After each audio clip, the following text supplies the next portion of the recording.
안녕하세요. 크리스천 영상학교를 운영하는 신목사입니다. 오늘은 왜 현대 교회는 성경대로 기도하지 않는가라는 제목을 한번 생각해 보겠습니다. 당신 평생 교회마당을 밟으면서 들은 말이 바로 성경이 진리신 하나님의 말씀이라는 것입니다. 그래서 성경에 기록된 하나님의 뜻대로 사는 이들이 천국에 들어가는 백성이 될 것입니다. 그러나 하나님의 뜻대로 사는 게 불가능에 가깝다는 것쯤은 여러분도 잘 알게 됐죠.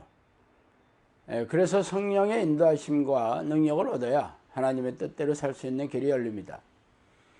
이는 성령이 당신 안에 들어오셔서 다스리고 통치하시는 하나님의 나라가 이루어져야 한다는 뜻이기도 하죠.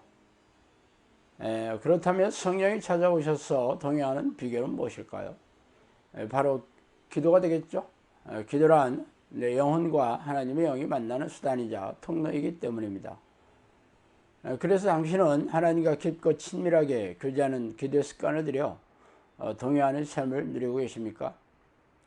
아니라면 그 이유가 무엇일까요? 그래서 오늘은 그 이유에 대해 한번 살펴보고 싶습니다. 하나님을 믿고 교회마당을 밟으면서 평생 기도하지 않는 크리스천은 단 한 명도 없겠죠. 평생 새벽 기도에 빠지지 않고 기도했다면서 가슴에 빛나는 훈장처럼 여기는 이도 적지 않으며 또 그만큼은 아니더라도 한때 기도하려고 애쓰고 노력해보지 않은 교인도 없을 것입니다. 그러나 중도에 포기하면서 기도하는 게 여간 어려운 일이 아니라고 느꼈죠. 그렇다면 왜 중도에 포기하게 되었을까요? 그 이유를 아는 게 또 어렵잖아요. 아무리 기도해도 응답이 없기 때문입니다. 말하자면 응답이 없는 기도가 오래 지속되지 못하게 하는 이유죠. 너희가 기도할 때 무엇이든지 믿고 구하는 것은 다 받으리라 하시니라. 마태복음 21장 22절입니다. 당신은 왜 예수의 말씀에 대해 어떻게 생각하세요? 전지전능하신 하나님이신 예수님께서 기도하는 것마다 응답이 신속하게 내려온다고 약속하셨다면 경이로운 축복의 말씀이 아닙니까? 그래서 당신은 동공이 확장되고 심장 박동수가 갑자기 늘어나며 침이 마르고 호흡이 가빠지십니까? 그러나 아무도 예수의 말씀에 별다른 반응을 보이지 않는다는 게 더욱 기이한 일이죠. 왜 그런지 아세요? 아무에게도 이런 일이 일어나지 않기 때문입니다. 그렇다면 예수의 말씀이 거짓인가 고민해 보아야 하지 않겠어요? 그러나 누가 예수의 말씀에 딴죽을 걸 사람이 누가 있겠어요? 그래서 제가 말씀드릴게요. 당신의 기도는 믿고 구하는 게 아니었다고 말이죠. 그러다 자신이 믿지 않고 기도했을 리가 없다고 항변할 게 뻔합니다. 이구동성으로 주실 것을 철석같이 믿고 기도했다고 말하겠죠. 그렇다면 예수님이 거짓말한 것이 아니라면 당신의 믿음이 허접쓰레기에 불과하다는 것을 인정하시기 바랍니다. 그렇다고 손바닥으로 하늘을 가린다고 가려지겠어요? 그래서 이참에 하나님이 당신의 기도에 차갑게 외면하신 이유를 말씀드릴게요. 성령이 진리신 하나님의 말씀이라고 믿었다면 성경대로 기도해야 될 텐데 믿음이 없기 때문에 교회의 관행이나 자신이 옳다고 여기는 방식으로 기도했게 말입니다. 현대교회는 기도하는 방식이 교회에서 열리는 새벽기도에 참석하거나 각종 기도에 참석하여 교회에서 요구하는 목록이나 자신의 소원을 큰 소리로 외치는 것입니다. 그도 아니라면 기도원에 짐 싸들고 올라가 금식을 선포하며 기도하는 것이죠. 그러나 이 같은 기도 방식은 성경적이 아니라 교회에서 관행적으로 만든 그런 방식일 뿐이죠. 그렇다면 성경에서 요구하는 기도 방식은 무엇일까요? 쉬지 말고 기도하라. 이것이 그리스도 예수 안에서 너희를 향하신 하나님의 뜻이니라. 데살로니가전서 5장 17, 18절이죠.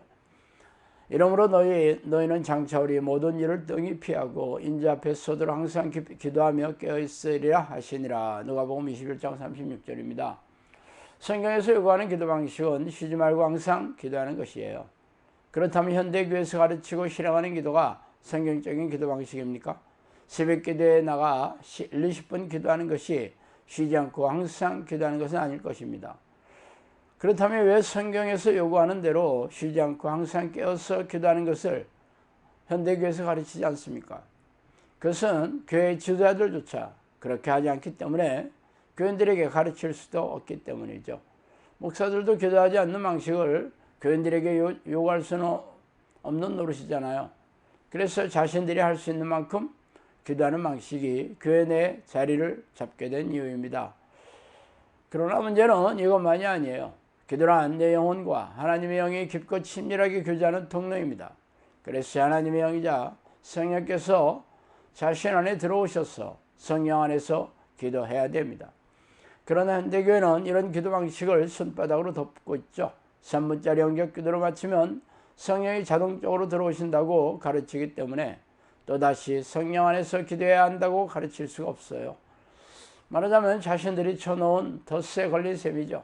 그래서 성령과 상관없는 종교적인 기도를 하고 있는 이유입니다. 그렇다면 성령이 찾아오시는 기도 방식은 무엇일까요? 마음을 같이하여 오로지 기도하기에 힘쓰더라. 사도행전 1장 14절이죠. 그러나 내가 거기서 내 하나님 여호와를 찾게 되리니 만일 마음을 다하고 뜻을 다하여 그를 찾으면 만나리라. 신명기 4장 29절입니다. 너희가 온 마음으로 나를 구하면 나를 찾을 것이요 나를 만나리라. 에레미야 29장 13절이에요. 예수님께서 승천하시면서 사도들과 제자들에게 하나님의 약속하신 성령을 기다리라는 명령으로 마가 요한의 다락방에 모인 사도들과 120여 명의 제자들이 기도한 태도는 전심으로 기도하는 것이었어요. 구약에서 하나님을 만나는 기도 방식도 이와 유사하죠. 마음을 다하고 뜻을 다하여 간절히 기도하는 것입니다. 이런 기도를 통해 성령이 찾아오시는 거예요. 그래서 성령이 찾아오신 사람들은 성령 안에서 기도하여야 하나님과 동행하는 기도 습관을 들일 수 있어요. 모든 기도와 간구를 하되 항상 성령 안에서 기도하고 이를 위하여 깨우고 하기를 항상 힘쓰며 여러 성도를 위하여 구하라. 에베소 6장 18절이죠. 그래서 성령 안에서 기도하는 사람이 되어야 비로소 기도하는 것마다 응답이 내려오고 기적과 이적을 체험할 수가 있어요. 그러나 현대교회는 성령 안에서 기도하는 기도를 잃어버리고 교회의 관행에 따라 종교적인 행세를 하고 있으니 기도 응답이 내려오지 않으며 오랫동안 기도해도 응답이 없자 스멀스멀 기도 자리를 떠나고 있는 실정이죠. 결국 성령대로 기도하지 않기 때문에 무능하고 무기력한 교회가 되어 쇠락해 가고 있는 이유입니다. 자, 오늘 여기까지 하겠습니다. 감사합니다.